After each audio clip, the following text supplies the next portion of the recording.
บอกเลยผมถนัดด่านเนี้ยได้ยินเสียงผมประเด็นในคลิปป่ะพี่เจมเหลือไอ้เหี้ยเลย อ้าวชี้หายแล้วฟังเสียงหลง ใช้คำหยาบ สวัสดีครับผมโอ้ไม่มีอะไรมาก เฮ้ยไม่ได้ไลฟ์สด ฮะ ไม่ได้ไลฟ์สด ไม่เป็นไรอัดคลิปก็ต้องทำเสียงนี้ไว้ก่อน อันนี้มันยึดไซส์ใช่ไหม ใช่ยึดไซส์ ไม่ต้องแล้ว ไม่มีแท้งเหรอ ไม่ต้องทงไม่ต้องแทงแล้วเจาะอย่างเดียว อือฮึคิดดีนะพี่นะ คิดไม่ดีหรอก อ้าว what the fuck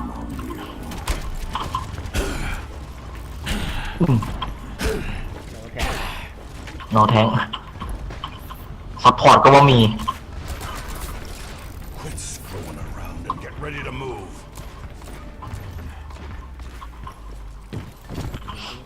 สบายแล้วพี่ อยากไปนอนไปนั่งตรงนี้ดีกว่า เฮ้ยแม็กกี้คูณทองเหรอ อ่าฮะ ไปบึ้ดจึงไปแล้วกูไปแล้วพี่เจมเขาบอกว่าไงพี่มันสามารถไปกับรถได้แล้วพี่เจมเนี่ยพอพี่มาอยู่ตรงเนี้ยไปกับรถได้พี่เชื่อปะ กูได้ยินเสียงอะไรลอยขึ้นเท่านั้นแหละกูนี่วิวเลยใจกูญาติกู อู้แต่คนแรกเลยกู ตายเพราะว่าไปทีมเราไม่มีฮิวไม่อะไรอย่างเงี้ย ปิวเลยโคตรพีค แต่ถ้าโอ้ฮันเกนจิก็มาโอเคที่มันมีฟารามีโอ้ยโอ้โหแทงเยอะอยู่นะ ตึงโคตรชิลเล่น โอ้โหฟาราแตกไปหนึ่งจ้าฮ่าฮ่า แข่งตายแย่จัง พี่เจมมองฮิวไหมตั้งไม่ต้องแล้ว แนบเลยเงียบเฮ้ยมาแล้วเว้ย มาแล้วเห็นแล้วเอาเหรอเห็นแล้ว ติดมา That which doesn't ได้ kill เวลา you ตายกันตัวหน้า makes you stronger. โอ้ From โห the shadow. กาเลยเหรอลูก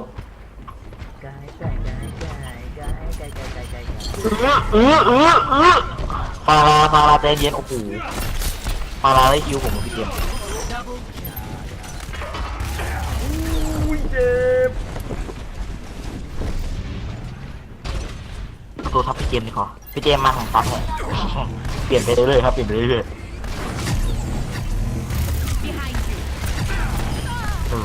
ฟาราแบบว่า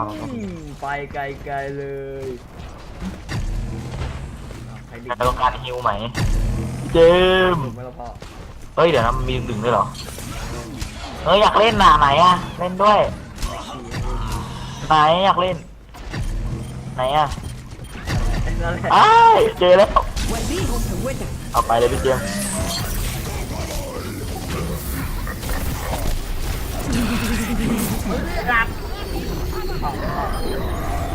ฮิวอยู่พี่เจมฮิวอยู่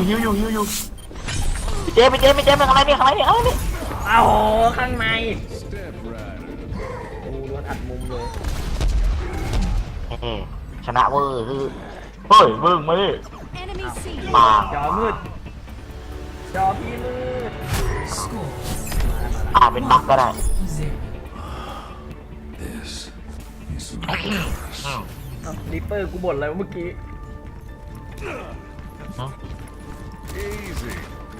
ไหนรถมีรถไหมวะด่านเนี่ยจะไปกับรถอะ ไม่มีด่านนี้ไม่มีรถด่านเมื่อกี้มีพี่น่าจะไปด่านเมื่อกี้วะ ไปกับรถได้ด้วยเหรอ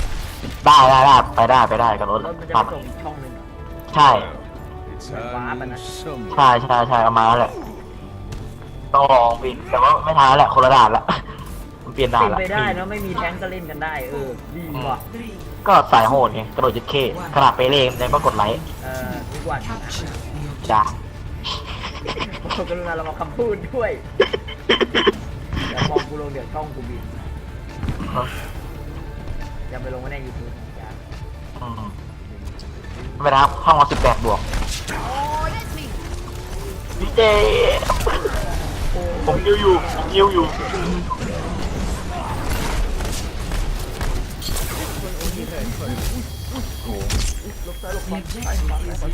ขึ้นไปบน อยู่ข้างบน มองกูแน่ จิม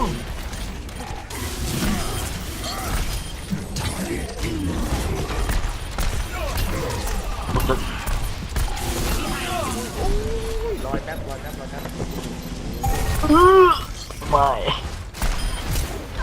เหมือนทีนี้ไม่ต้องการฮิวเนาะว่าไหม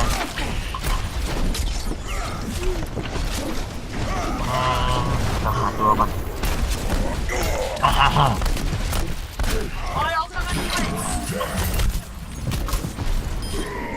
หาที่ยิงแป๊บนึง เก็บยีดอยู่เก็บยีดโอ้ช่วยกู I'm good to go. ยีดตามกันแล้วทำไมไม่ยึดไฟกันล่ะ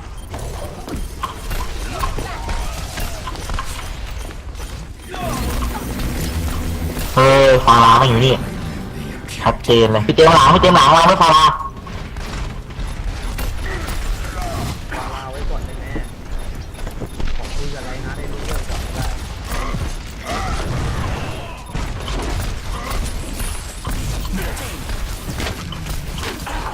อะไรฮะด้วยกูดิ้นเลยตาไม่เอาหิวมา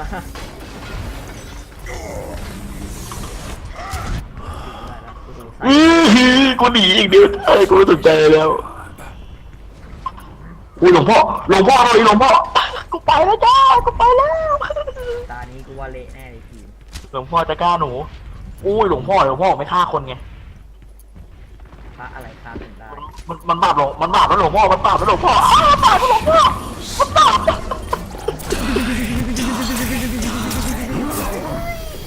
หลงหลับเลย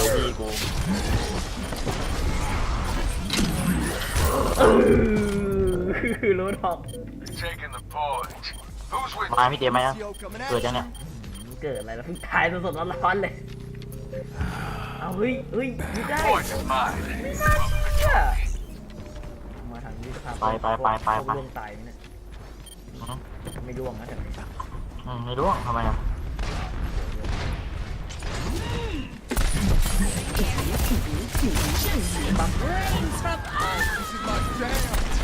หลังเข้าไม่เจ็บไม่ได้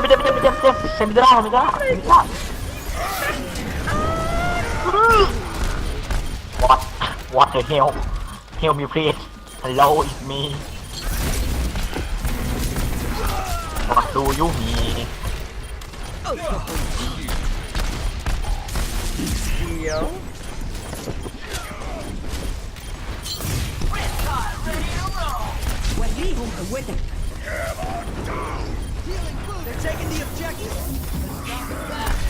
ไป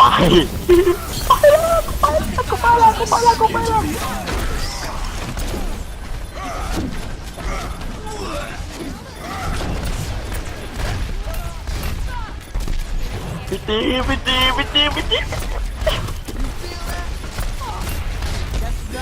ฮ้ยแตกพี่ตีเบอร์ กูจะได้มันไม่ตายกูก็ตายได้เรารู้สึกว่าตานี้ดูยาก เป็นไรเรามีซับอยู่ไอแอมเดอะซับก่อน I'll finish the job. เฮ้ยมาทีต้องก็ตรงนี้ รับรอกูด้วยครับไม่ต้องรอแล้ว The point under เฮ้ย attack. โดนยึด This gives us something to think about. เหมย ฟิวเลยกู ที่ตายที่ตายโอ้ที่ตายโอ้ยากว่ะโอ้โหเหมยมาอีกมืออย่าบอกนะจะแพ้แล้วเรียบร้อยโอ้เย่เบบี้เอาจริงไงพี่เจมเอาจริงเนี่ยได้เลยเอาฮิวมา จัดไฟวัยรุ่นจัดไปชุดใหญ่ไฟดับทั้งซอยจริงนะเอาจริงใช่ไหมใช่ไหม ใช่ จัดไปชุดใหญ่ไฟกระพริบแต่ว่าด่านนี้มีรถป่าวะ เอาจริงไม่เอาจริง มีรถป่าวะไม่มีรถอ่ะพี่เจมที่ก็ไม่ได้ที่มันมีรถเลยพี่ มันไม่เกี่ยวอะไรเยอะ อ๋อโชบ มาละแทงมาละแทงสองฮิวหนึ่ง Capture the objective. โอ้ด่านนี้เป็นหลุมนี่ว่ะ ด่านนี้โดดลงได้ ใช่ใช่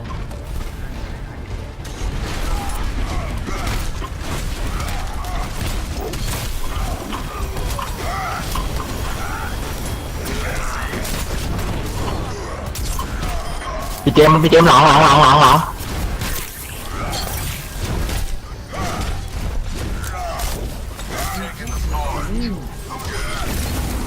โอ้โหwhat the fuck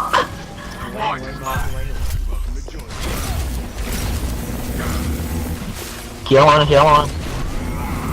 มส์เอาผมเอาเยี่ยมเดี๋ยวไปข้างล่างรอข้างล่างพี่เจมส์รอข้างล่างเนี่ย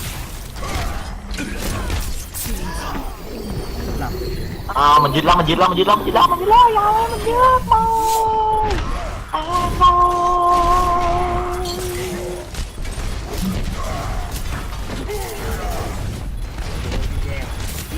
นี่ไงฮิวไอ้นี่ฮิวลิงโอ้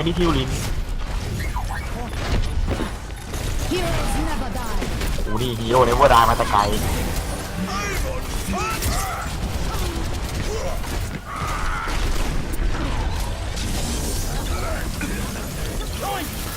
พี่เจมส์มาผมตายแน่พี่เจมส์ตามมา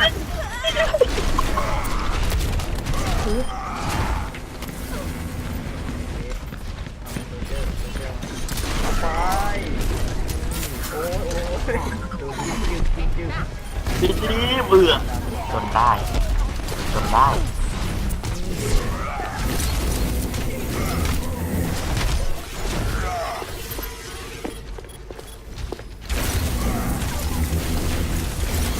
โอ้ยการเล่นเมอร์ฟี่มันดียังไงพี่เพื่อนพี่อยู่มันยึดได้แล้วเหรอ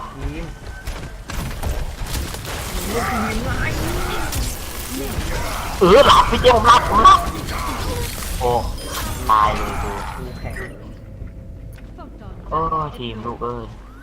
เอามาทำแบทเตียนเพื่อฮัลโหลแบทเตียนเอามาทำเพื่อ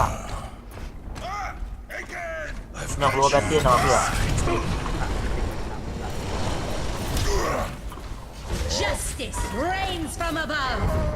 จะติดเหรอ Join me in glory. จะติดเหรอ Heroes never die. ตายลูก โอ้ยกูแข็ง ฮิวอยู่ไอ้นี่ฮิวลิง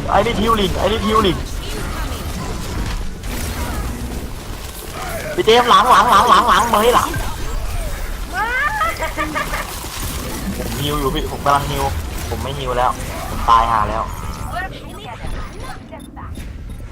อย่ามันยึดผมไม่รู้มันเอาแบ็คเกมมาทำไมนะพี่เจมนะไม่เข้าใจวะเอามาเพื่ออะไรไม่รู้ขอสาระไม่ใช่สาลายไม่เอาสาลายเธอไม่เอาสาลายฮัลโหล ฟาร่าฝั่งมัน ไปเลยพี่เจมไปเลยใส่ตีแรงให้ไปตีมันไปมานี่เลยเหมย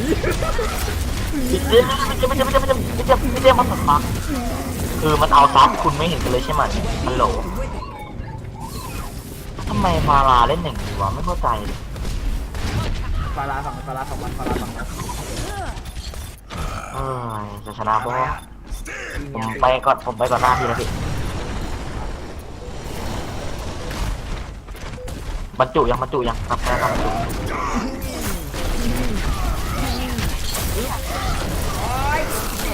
โอ้ยรับโอ้มันเอาผมก่อนทุกตลอดเลยพี่เจมไม่ไหวนะแพ้เลยเป็นไงล่ะคะมันเพิ่งรู้ไงว่าเอลมันต้องเปลี่ยนมันเพิ่งรู้เหรอจ๊ะทีเดียวหรือทีไหม